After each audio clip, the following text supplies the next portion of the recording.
Hello dear students, diabetes ਦੇ ਵਿੱਚ use ਕੀਤੇ ਜਾਣ ਵਾਲੇ ਇੰਜੈਕਸ਼ਨ ਜਿਹਨੂੰ ਆਪਾਂ ਇਨਸੂਲਿਨ ਇੰਜੈਕਸ਼ਨਸ ਕਹਿੰਦੇ ਆ, ਕਿ ਤੁਹਾਨੂੰ ਉਹਨਾਂ ਦੇ ਪਿੱਛੇ ਦੀ ਸਟੋਰੀ ਪਤਾ ਹੈ? ਜੇ ਆਪਾਂ ਦੇਖੀਏ ਫਸਟ ਟਾਈਮ ਕਿਸ ਤਰੀਕੇ ਨਾਲ ਇਨਸੂਲਿਨ ਨੂੰ ਡਿਸਕਵਰ ਕੀਤਾ ਗਿਆ ਸੀ 1921 ਦੇ ਵਿੱਚ ਦੋ ਸਾਇੰਟਿਸਟ ਸਾਡੇ ਕੋਲ ਆਣਗੇ ਜਿਨ੍ਹਾਂ ਨੇ ਸਭ ਤੋਂ ਪਹਿਲਾਂ ਇਨਸੂਲਿਨ ਨੂੰ ਡਿਸਕਵਰ ਕੀਤਾ ਸੀ in the pancreas of the dogs, right? ਜਿਨ੍ਹਾਂ ਦਾ ਨਾਮ ਰਹਿਣ ਵਾਲਾ ਹੈ scientist that is Frederick Banting and Charles Best. ਦੋਨਾਂ ਨੇ ਸਭ ਤੋਂ ਪਹਿਲਾਂ ਡੌਗਸ ਦੇ ਵਿੱਚ ਪੈਨਕ੍ਰੀਆਸ ਦੇ ਸੈਲਸ ਤੋਂ ਇਨਸੂਲਿਨ ਐਕਸਟ੍ਰੈਕਟ ਕੀਤਾ। After that almost same kind of insulin that was found in the cow ਜਿਹਨੂੰ ਆਪਾਂ bovine insulin ਕਹਿੰਦੇ ਆ, and then pigs ਦੇ ਵਿੱਚ ਪਾਏ ਜਾਣ ਵਾਲੇ ਇਨਸੂਲਿਨ ਨੂੰ ਕਹਿੰਦੇ ਆ ਪ੍ਰੋਕਾਈਨ ਇਨਸੂਲਿਨ। ਠੀਕ ਹੈ, ਦੋਨੋਂ ਇਨਸੂਲਿਨਸ ਨੂੰ ਐਨੀਮਲਸ ਤੋਂ ਹੀ ਕਿਉਂ ਐਕਸਟ੍ਰੈਕਟ ਕੀਤਾ? ਕਿਉਂਕਿ ਐਨੀਮਲਸ ਦੇ ਪੈਨਕ੍ਰੀਆਸ ਦੇ ਵਿੱਚ ਵੀ ਸੇਮ ਤਰੀਕੇ ਦਾ ਸੈਲ ਮਿਲੇਗਾ ਜੋ ਕਿ ਤੁਹਾਨੂੰ ਹਿਊਮਨ ਦੀ ਬਾਡੀ ਵਿੱਚ ਮਿਲੇਗਾ, ਹਿਊਮਨਸ ਦੇ ਪੈਨਕ੍ਰੀਆਸ ਵਿੱਚ ਮਿਲੇਗਾ। that is known as beta cells, right? Now these beta cells are responsible for the secretion of insulin. Now ਜੇ ਆਪਾਂ ਇਹਨਾਂ ਦਾ ਸਟਰਕਚਰ ਦੇਖੀਏ bovine insulin and the ਪ੍ਰੋਕਾਈਨ insulin ਦੋਨਾਂ ਦੇ ਵਿੱਚ ਥੋੜਾ ਜਿਹਾ ਡਿਫਰੈਂਸ ਹੈ। ਉਹ ਕਿਹਦਾ ਡਿਫਰੈਂਸ ਹੈ? that is the difference of amino acid. And ਇਸ ਛੋਟੇ ਜਿਹੇ ਡਿਫਰੈਂਸ ਦੇ ਕਾਰਨ ਬਹੁਤ ਸਾਰੀ ਐਲਰਜਿਕ ਰਿਸਪੌਂਸਸ ਪੇਸ਼ੈਂਟਸ ਦੇ ਵਿੱਚ ਦੇਖੀਆਂ ਜਾਂਦੀਆਂ ਸੀ, ਜਿੱਦਾਂ ਕਿ ਰੈਸ਼ਿਸ, ਸਵੈਲਿੰਗ ਜਾਂ ਇਚਿੰਗ ਦਾ ਹੋਣਾ।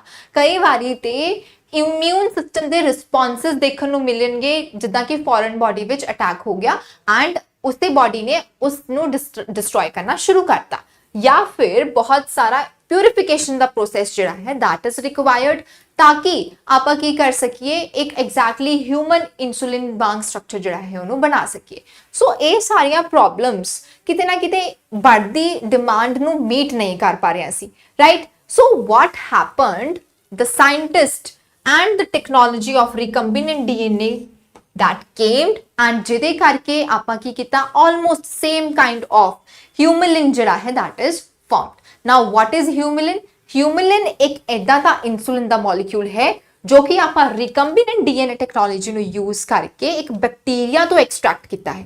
ਐਂਡ ਸਭ ਤੋਂ ਪਹਿਲਾਂ 1978 ਵਿੱਚ ਈਕੋਲਾਈ ਤੋਂ ਆਪਾਂ ਇਹਨੂੰ ਪ੍ਰੋਡਿਊਸ ਕੀਤਾ ਸੀ। ਦੈਨ 1982 ਦੇ ਵਿੱਚ ਫਸਟ ਟਾਈਮ ਇਹਨੂੰ ਲਾਂਚ ਕਰ ਦਿੱਤਾ ਗਿਆ ਸੀ as a Lily brand.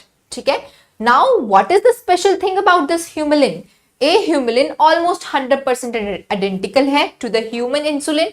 Moreover, it is highly pure and कोई भी impurity ਤੁਹਾਨੂੰ ਇੱਥੇ ਨਹੀਂ ਮਿਲੇਗੀ।